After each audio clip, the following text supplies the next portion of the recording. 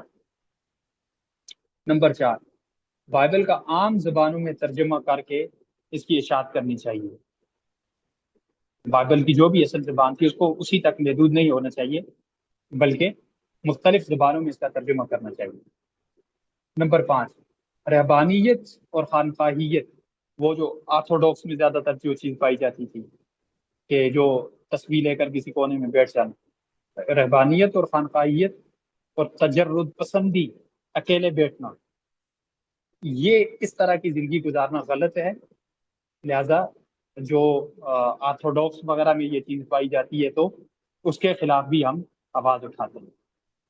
یہ بنیادی 5 نکات تھے، اور 5 نکات پر آپ غور کریں تو کیا سمجھ میں آتی ہے کہ یہ اصلاح کی غرض سے تحریک اٹھ رہی ہے، لیکن آگے اس کے نتائج کی صورت میں نکلتے ہیں، بگاڑ کی صورت میں۔ وہ کس طرح سے ہوا؟ کیا کہ جب یہ اپنے ان نظریات کو لے کر، ان بنیادی نکات کو لے کر مغربی کلیساؤں کے خلاف اٹھا، خاص طور پر جو ویٹیکن سٹی کا جو سب سے بڑا ان کا کلیسا ہے، اس کے جب خلاف اٹھا تو پاپا روم نے اس کے خلاف فتویٰ دیا۔ جب فتویٰ دیا تو یہ بھاگا جرمن، اس بھاگا اور کہاں چھپا سیکسونی ریاست میں، اور وہاں اس کی پشت بنائی کی کس نے؟ ریاست نے، ریاستی سطح پر۔ اس کی فکر بھی ریاستی سطح پر پھیل گئی، اس کی پشت پناہی بھی ریاستی سطح پر ہو گئی، اور اس کو باقاعدہ ایک کلیسا، چرچ بنا کر دیا گیا ریاستی سطح پر۔ اب وہ جو اصلاح کی غرض سے اس نے آواز اٹھائی تھی، وہ اب ایک سیاسی آواز بن گئی۔ اصلاحی آواز کیا بن گئی؟ سیاسی آواز بن گئی۔ نمبر 1، اس پر غور کیجئے گا، اصلاحی آواز سیاسی آواز بن گئی۔ نمبر 2، اس کی دیکھا دیکھی دیگر اسکاٹ لینڈ اور دیگر کئی علاقوں میں اور لوگوں نے کیا کر لیا؟ مذہب کے خلاف آواز اٹھا لی۔ اب ممکن ہے یہ تو اصلاحی کی غرض سے سارا کچھ کرتا، لیکن کیا وہ دوسرے بھی اصلاحی کی غرض سے کر رہے تھے؟ انہوں نے تو باقاعدہ بغاوت کی ہی عنوان سے تحریکیں چلا لی نا۔ ٹھیک ہے۔ نمبر 3، یہ اب بگاڑ کی میں آپ کو صورتیں بتا رہا ہوں۔ نمبر 3، اس کا کام تھا، اس نے کہا تھا کہ ہم اعتدال قائم کریں گے، لیکن ایک طرف سے جب مذہب پسندوں نے اس کے خلاف فتویٰ دیا تو دوسری طرف سے یہ بھی انتہائی شدت میں آئے، اور اسی شدت کے نتیجے میں کیا ہوا؟ مذہبی جنگیں شروع ہوئی، ایک طرف کیتھولک عیسائیت، دوسری طرف پروٹسٹنٹ عیسائیت، اور 30 سال مذہبی جنگیں لڑتے رہے آپس میں۔ نمبر 4، وہ تو باتیں آگے آ رہی ہیں، میں فی الحال ویسے ہی آپ کو سمجھانے کے لیے بتا رہا ہوں کہ جس نے تحریک چلائی تھی اصلاح مذہب کے عنوان سے، نتیجہ نکلا مذہب سے بیزاری کی شکل میں۔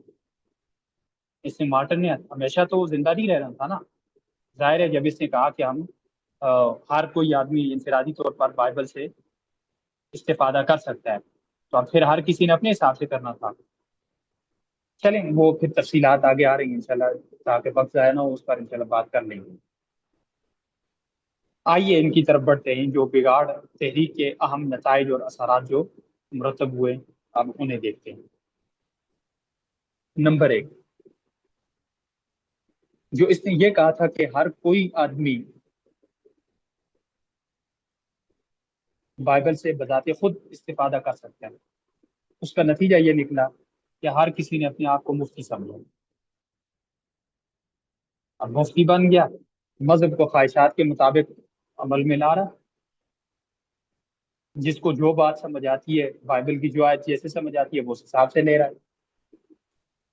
اور اس کا سب سے بڑا نقصان یہ ہوا کہ جب انہوں نے اپنے حساب سے سمجھنا شروع کیا تو بہت ساری چیزوں میں شک و شبہ پیدا ہوا، اور بہت سارا ایسا بھی ہوا کہ جہاں ان کو تنگی محسوس ہوئی تو اس آیت کو اپنے حساب سے ظاہر ہے پھر آسانی کے لیے لے کر آئے۔ چلتے چلتے آخری نتیجہ کیا نکلنا تھا؟ مذہب کوئی خیر آباد کی کہا۔ اس انفرادیت پسندی کی وجہ سے مذہب کو معاشرے سے خیر آباد کہنا پڑا۔ ایک آدمی ہے وہ آیات اپنے مطلب کے مطابق لے رہا ہے، اور جب اس کو تنگی محسوس ہوتی ہے اس کو چھوڑ بھی دیتا ہے، تو کرتے کرتے جب اس کو ہر چیز میں تنگی محسوس ہوگی تو ہر چیز کو چھوڑ دے گا۔ ایک نتیجہ تو یہ نکلا۔ دوسرا نتیجہ مذہبی جنگیں، جو ابھی میں نے آپ کے سامنے بات کی، بلکہ مذہبی جنگوں سے پہلے ایک اور بات، جرمن ریاستوں کی خود مختاری۔ پہلے کیا تھا کہ کلیسائی نظام کے تحت ساری ریاستیں متحد تھیں آپس میں، جس طرح مثال کے طور پر ہمارے یہاں خلافت ہوتی ہے، تو مرکزی سطح پر تو خلافت ہے، لیکن ذیلی سطح پر کیا ہے، مختلف حکومتیں بنی ہوئی تھی، مختلف ریاستیں ہوتی ہیں جیسے، اور مختلف جو گورنر ہوتے ہیں ان کو کافی سارے اختیارات ہوتے ہیں، لیکن عمومی سطح پر، مرکزی سطح پر اس کو ایک خلیفہ کیا کر رہا ہوتا ہے، لیڈ کر رہا ہوتا ہے۔ تو یہاں پر بھی ایسا ہی تھا کہ جرمن جو کلیسا تھے، بلکہ یوں کہ جو مغربی کلیساؤں کے پاس جو نظام تھا وہ اس کو مرکزی سطح پر لیڈ کر رہے، پاپا روم لیڈ کر رہا ہے۔ ذیل میں جتنی بھی سلطنتیں ہیں تو بے شک ہیں، ہاں وہ ٹیکس دیتی ہے کلیسا کو، اور کلیسا کا جو نظام دیتا ہے اس کے مطابق زندگی گزارتی ہیں، لیکن اس تحریک کی وجہ سے وہ جو ذیلی ریاستیں تھیں وہ باغی ہو گئی، کلیسا سے بالکل الگ ہو گئی۔ اب نمبر 3 کی طرف آئیے۔ تیسرے نمبر پر کیا ہوا کہ اس تحریک کی وجہ سے عقلی علوم کو رواج ملا اور آسمانی اور مذہبی تعلیمات سے دوری ہوئی۔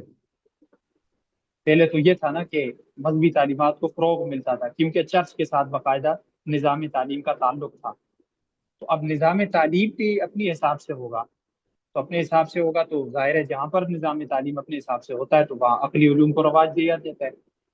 آپ یونانی دور دیکھ لیں یا کسی بھی تہذیب کا آپ دور دیکھ لیں، جہاں پر نظام تعلیم آسمانی تعلیمات سے ہٹ کر انسانی دائرے میں آ جاتا ہے تو وہاں عقلی علوم کو رواج ملتا ہے۔ یہاں بھی ایسا ہی ہوا، عقلی علوم کو رواج ملا، اور بعد میں اسی کا نتیجہ نکلا کہ وہ جو تھا، کیا نام تھا اس کا، ڈیکارٹ، 17ویں صدی میں ڈیکارٹ وغیرہ نے جس طرح سے عقلی علوم پر گرفت حاصل کی، اور اس کی وجہ سے جو پھر مذہب کے ساتھ جو تصادم ہوا، جو ہم نے جدیدیت میں پڑھا تھا سارا کچھ، اس سارا کچھ کے پیچھے یہی فکر کار فرمات ہے۔ نمبر 4، اخلاق اور اصلاح کے نام پر یہ شروع ہونے والی تحریک کا نتیجے کے طور پر کیا ہوا کہ جو لوگ اس سے وابستہ ہوئے، یہی سوچ کر وابستہ ہوا کہ ہمیں یہاں سے اخلاقیات ملیں گی، ہماری یہاں سے اصلاح ہوگی، لیکن نتیجہ اس شکل میں نہیں تھا۔ اخلاقیات اور اصلاح کے پلیٹ فارم سے اگر آپ کو اخلاقیات اور اصلاح نہیں مل رہی تو پھر کہاں جائے گی عوام؟ وہ اخلاقی اور اصلاحی اعتبار سے انتہائی تنزلی کا شکار ہوئی۔ نمبر 5، اس تحریک کی وجہ سے عقلی بنیادوں کو فروغ ملا اور عقلیت پسندی کے باعث قدیم یونانی اور رومن علوم افکار دوبارہ زندہ ہو گئے۔ اب بہت ساری ایسی چیزیں تھیں بلکہ بہت سارے ایسے لوگ تھے جو اقلیت کے طور پر رہ رہے تھے، اور بہت ساری ایسی قومیں تھیں جو اقلیت کے طور پر رہ رہی تھیں، وہ ٹیکس وغیرہ دے کر کلیسائی نظام کے ساتھ کسی نہ کسی حساب سے جڑی ہوئی تھی، لیکن اب جب وہ بھی خود مختار ہو گئی تو انہوں نے اپنے وہ جو روایتی علوم تھے، روایتی جو ان کے فنون تھے، ان کو دوبارہ سے زندہ کرنا شروع کیا۔ خاص طور پر حسن پرستی، یہ کسی زمانے میں یونان میں، ایران میں حسن پرستی کا بہت زیادہ رواج رہا ہے، بلکہ مصر کی قدیم تہذیبوں میں. اچھا، اسی طرح سے مجسموں کی تنصیب، مجسمے بنا کر ان کو جگہ جگہ پر نصب کرنا. اور مجسمہ پھر ظاہر اپنے حساب سے بنتا ہے، ضروری تو نہیں ہے کہ جب مجسمہ بنے گا تو اس کو ماشاء اللہ جو ہے وہ پورا کپڑے کپڑے پہنا کر اور اس طرح سے وہ مجسمہ پھر اپنے حساب سے وہ بنائیں گے اور اس کو چوک چوراہوں پہ نصب کریں گے. تصاویر کی تشہیر، یہ جو آرٹ کی شکل میں تصویریں بنتی تھی، تو وہ یونانی دور میں یہ تھا کہ باقاعدہ ننگی تصویریں بنانا یہ ایک فن سمجھا جاتا. اب وہی فن دوبارہ سے جب زندہ ہوا تو جدت کے نام پر پورا یورپ جو ہے وہ قدامت کے دور میں چل پڑا. جدت کے نام پر پورا یورپ قدامت میں جا کر ڈوب گیا. قریانی، فحاشی اور مجسموں کی تنصیب، تصاویر، یہ ان کو انتہائی فروغ ملا، انتہائی فروغ. پھر کیا ہوا؟ اچھا، اس کے فروغ کی مین وجہ بھی یہی ہے نا کہ وہ جو کلیسائی نظام ہے اگرچہ بگڑا ہوا ہے لیکن ایک مذہبی اس کو ٹائٹل ملا ہوا تھا. اب جب ریاستیں اس سے آزاد ہو گئی، باغی ہو گئی، تو ریاستوں میں ہر کوئی اپنے حساب سے سارا کچھ کرے گا. چھٹے نمبر پر آپ دیکھیں تو اس کی وجہ سے، اس کے نتیجے کے طور پر جدید رجحانات نے رقص، سرود اور شراب نوشی وغیرہ کی جو محفلیں ہوتی ہیں ان کو بہت فروغ دیا. راتوں کو بیٹھنا، جو کلب بنے مختلف رقص کے، رقص و سرور کے اور شراب و کباب نوشی کے، مطلب یہ اس طرح کی بہت ساری محفلیں. پہلے تو مذہب کے ساتھ ایک اٹیچمنٹ کی وجہ سے تھوڑے سے کتراتے تھے، لیکن اب آزادی مل گئی، اپنے حساب سے سارا کچھ کر رہے. مزید فطرت کی تفہیم میں عقل اور سائنس کو بنیاد بنا دیا گیا. پہلے مثال کے طور پر یہ فطرت، کائنات، یہ کیا ہے، اس کی توجیہ جو کچھ مذہب کرتا تھا تو وہی سمجھی جاتی تھی، اسی کو قبول کیا جاتا تھا. لیکن اب انہوں نے فطرت کی تفہیم میں کس کو بنیاد بنایا؟ عقل کو، سائنس کو. اور یہ تقریباً زمانہ آ جاتا ہے کس کا؟ 17ویں صدی کا. تو اس کی وجہ سے پھر عقل، یہ پوری فطرت اور نظام، عالم، کائنات، اس کی تفہیم میں مذہبی تعلیمات سے ہٹ کر سائنس کو بنیاد بنایا گیا، عقل کو بنیاد بنایا گیا، اور اس کے جو نتائج نکلے وہ آپ ہی دیکھیں. مزید چھاپا خانوں کی وجہ سے مختلف افکار و نظریات کی تشہیر. چھاپا خانے جو ہوتے ہیں، مطلب پرنٹنگ پریس جسے ہم کہتے ہیں، اور ان میں کیا تھا کہ مطلب جو بھی چیز نشر ہوگی اس پر ایک لحاظ سے وہ کلیسا کی گرفت ہے، وہ دیکھ رہا ہے، نگرانی کر رہا ہے. لیکن اب کیا ہے، وہ اپنے حساب سے، ان کو تو پیسہ چاہیے، جو چیز زیادہ فروخت ہوگی، جو فکر فروخت ہوگی اسی کی تشہیر کریں گے. نمبر 9، مذہبی جنگیں. مذہبی جنگوں کی طرف ہم اب بڑھے. مذہبی جنگیں 1618 سے لے کر 1648 تک 30 سال پورا مغرب مذہبی جنگوں میں ڈوبا رہا اور لاکھوں کے حساب سے لوگ مرے. ایک طرف کیتھولک عیسائی ہیں جو اپنے مذہب کے لیے مر مٹ رہے ہیں، اور یہ جو ویٹیکن سٹی کا جو بڑا چرچ ہے، جو بڑا کلیسا ہے، یہ اس کو لیڈ کر رہا ہے. اور دوسری طرف ہے پروٹیسٹنٹ فرقے سے جڑی ہوئی تمام ریاستیں، چاہے وہ اسکاٹ لینڈ ہے یا وہ ڈنمارک ہے یا جو کچھ بھی ہے. اور وہ بھی اپنی فکر کو، اپنے مذہب کو حق سمجھ رہے ہیں. وہ یہ سمجھ رہے کہ ہم حق پا رہے ہیں، اور یہ سمجھ رہے ہم حق پا رہے ہیں، اور دونوں مذہب کے لیے لڑ رہے ہیں. 30 سال اتنی جنگیں ہوئی، اتنی جنگیں ہوئی کہ لاکھوں کے حساب سے لوگ مرے اور آخر کار 1648 میں جنگ بدری کا ایک معاہدہ ہوا جس کو ٹریٹی آف ویسٹ انڈیا کا نام دیا گیا، اور اس معاہدے کی وجہ سے پھر قوم پرستی، انفرادیت پرستی، ان کو خاص رواج ملا، کیونکہ یہ معاہدہ ہوا ہی اس طرح کا تھا کہ جو ریاستیں کلیسا کے نظام سے متفق نہیں ہیں وہ خود مختار ہوں گی، اور مجبوراً اس پر دستخط کرنے پڑے کس کو؟ کلیسا کو بھی دستخط کرنے پڑے کہ ٹھیک ہے، جو نہیں مانتی نظام کو تو ٹھیک ہے وہ خود مختار رہے۔ اور سب سے ایک بڑا جو ایک نتیجہ نکلا وہ یہ نکلا کہ لوگوں کا اس کلیسائی نظام سے بالکل اعتماد اٹھ گیا۔ ظاہر ہے اب ہر طرف جدت چل رہی ہے، جدت کا رواج ہے، اور ہر کوئی اس میں اپنا آپ کو دیکھ رہا ہے، مذہب سے باغی ہے، اور جدت بھی صرف جدت نہیں ہے بلکہ مذہبی ٹائٹل کے ساتھ جدت ہے۔ آپ دیکھیں نا ہمارے پاکستان کے، یا آپ حساب لگا لیں، یا دنیا کی کسی بھی تہذیب میں آپ دیکھ لیں کہ جہاں پر مذہب کو جدید شکل میں پیش کیا جاتا ہے اس کی طرف لوگ کتنے جلدی جاتے ہیں، کیوں؟ اس لیے کہ وہ یہ سمجھ رہے ہوتے ہیں کہ ہمارا مذہبی کام بھی چل رہا ہے اور وہ بھی اپنے حساب سے۔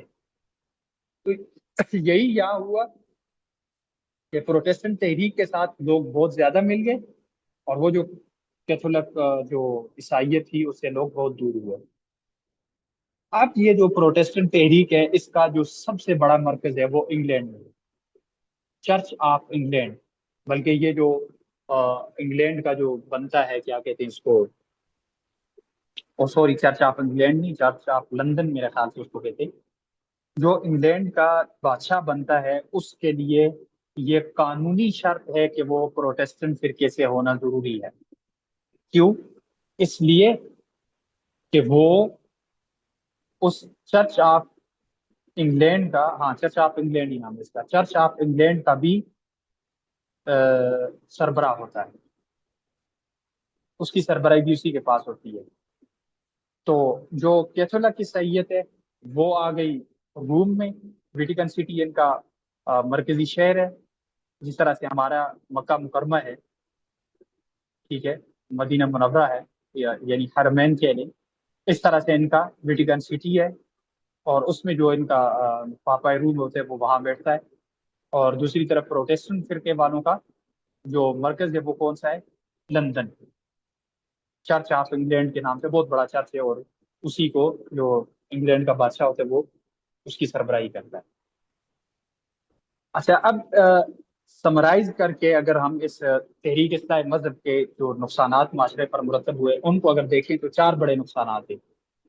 معاشرتی نقصان، کیوں کہ رومی، یونانی اور اس طرح کے دیگر کئی قدیم علوم اور فنون نے جدید تہذیبی رجحانات اختیار کیے۔ وہ جیسا کہ میں نے آپ کو بتایا نا، وہ جو فحاشی، وہ جو شراب نوشی، وہ جو مجسمہ سازی اور ان کی تنصیب، وہ تصویر کشی، وہ سارا کچھ، وہ عقلی علوم اور فنون لطیفہ، ان کو دوبارہ سے رواج ملا اور معاشرتی سطح پر رواج ملا، اور ایسا رواج ملا کہ ہر کوئی ان سے منسلک ہوا۔ تو یہ ایک بہت بڑا نقصان تھا، یہ معاشرتی نقصان۔ دوسرا نقصان مذہبی، مذہب پر اجتماعی اعتماد کے بجائے انفرادیت کا رواج ہوا، اور بعد میں کیا ہوا؟ انفرادیت بعد میں آزادی میں بدل گئی، اور آزادی بھی کس طرح کی کہ مذہب کو یہ خیر آباد کے لیے۔ تو یہ بہت بڑا مذہبی نقصان تھا۔ سیاسی نقصان، حکومتوں اور ریاستوں نے متفقہ طور پر مذہب سے بغاوت کر دی۔ پہلے کیا تھا، ایک ساری ریاستیں ایک مذہبی کلیسائی نظام کے تحت متحد تھیں، لیکن اب ساری ریاستیں اس سے کیا ہو گئی ہیں؟ باغی ہو چکی ہیں، خاص طور پر مطلب جو ساری سے مراد جو پروٹیسٹنٹ فرقے کے ساتھ منسلک ہو گئی۔ تو اب وہ سیاست میں مذہب کا شیرازہ، سیاست نے مذہب کا شیرازہ بکھیر دیا ہے، اور سیکولرزم وجود پا گیا ہے، مذہب کو اور ریاست کو الگ الگ کر دیا گیا۔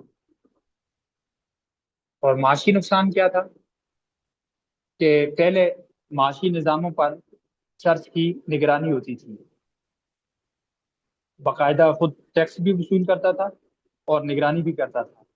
لیکن اس پروٹیسٹنٹ تحریک کے نتیجے میں کیا ہوا کہ کیپٹلزم جیسے اور دیگر بہت سارے اس طرح کے رجحانات، معاشی رجحانات معاشرے میں وجود پذیر ہوئے، جن کی وجہ سے غریب غریب تر ہوتا گیا اور امیر امیر تر ہوتا گیا.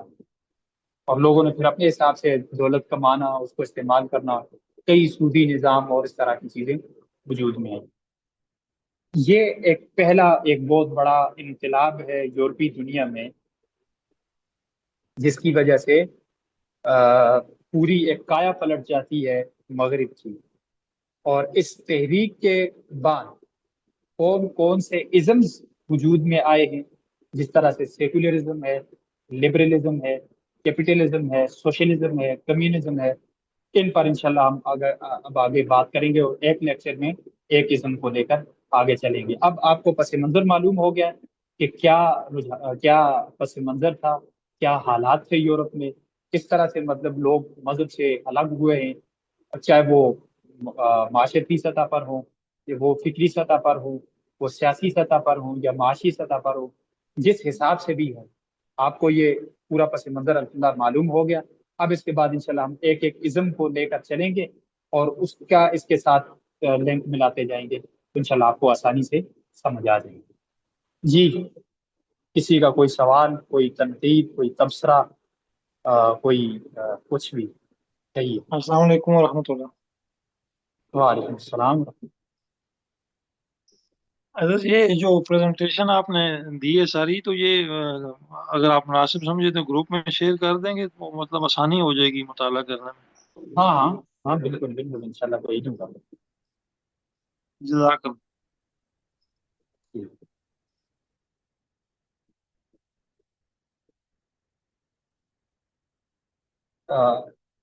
اور کسی کا کوئی سوال؟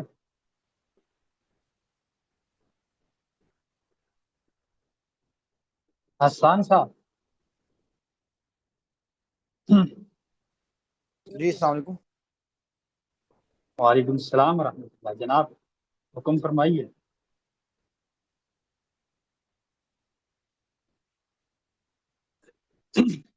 میں اکثر کہا کرتا ہوں کہ سوال دو وجہ سے نہیں ذہن میں آتا. ایک یہ کہ سب کچھ سمجھ آ گیا، اور دوسری وجہ یہ کہ کچھ بھی سمجھ نہیں آیا. سب کچھ سمجھ میں آ گیا. یہ تو ہو نہیں سکتا. سب سر 90% الحمدللہ سمجھ آ چکا ہے، اس لیے کوئی سوال نہیں ہے سر ذہن میں. الحمدللہ. احمد فدا صاحب.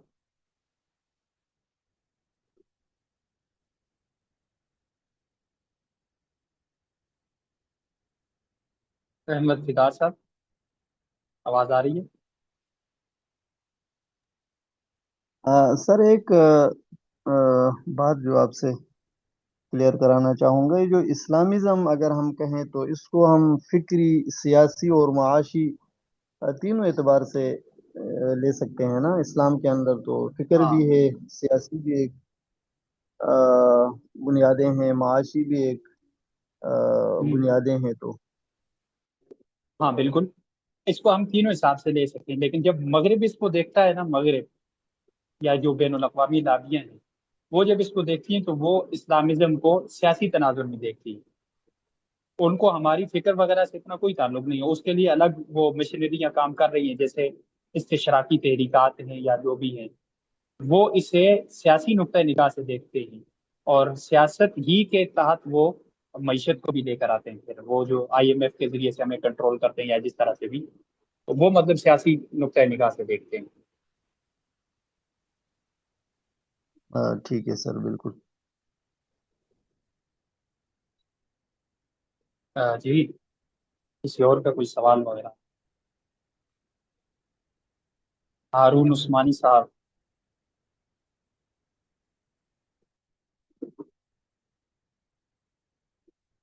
صفیہ نور صاحبہ.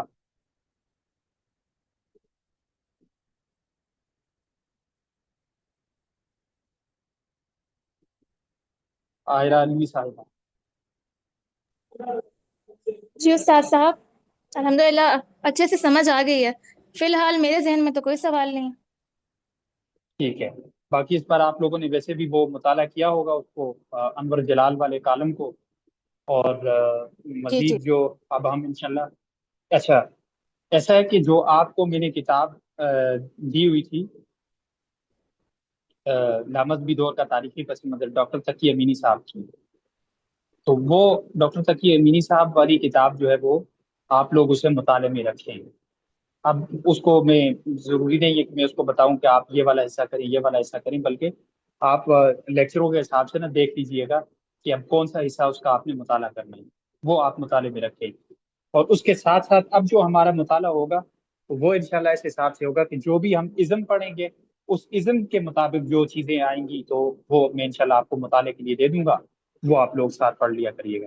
جیسے آج کے لیکچر سے متعلق مجھے وہ تحریر بہت اچھی لگی انور جلال والی، تو میں نے اسی لیے وہ آپ کو دے دی تھی، تو اسے آپ لوگوں نے مطالعہ کر لیا۔ تو ڈاکٹر تقی امینی صاحب کی جو کتاب ہے اس کو ساتھ ساتھ آپ لے کر چلتے رہیے گا۔ ایک کتاب آگے جا کر تھوڑا سا میں انشاءاللہ آپ کو، اور بلکہ وہ بھی میں گروپ میں آپ کو بتا دیتا ہوں، وہ بھی ساتھ ہی لے چلیں آگے۔ سر یہ جو انور جلال صاحب کا آرٹیکل ہے یہ آپ نے آج شیئر کیا ہے؟ نہیں آج نہیں کیے، میرے خیال سے 2-3 دن پہلے کیا ہے۔ سر کائنڈلی اگر یہ دوبارہ ہو جائے تو سامنے نہیں آیا۔ ہاں ٹھیک ہے، میں کر دیتا ہوں۔ یہ میں نے دونوں گروپوں میں کیا تھا نا، انور جلال اور کالم، ہاں یہ ہے، میں آپ کو اس پر مینشن کر دیتا ہوں۔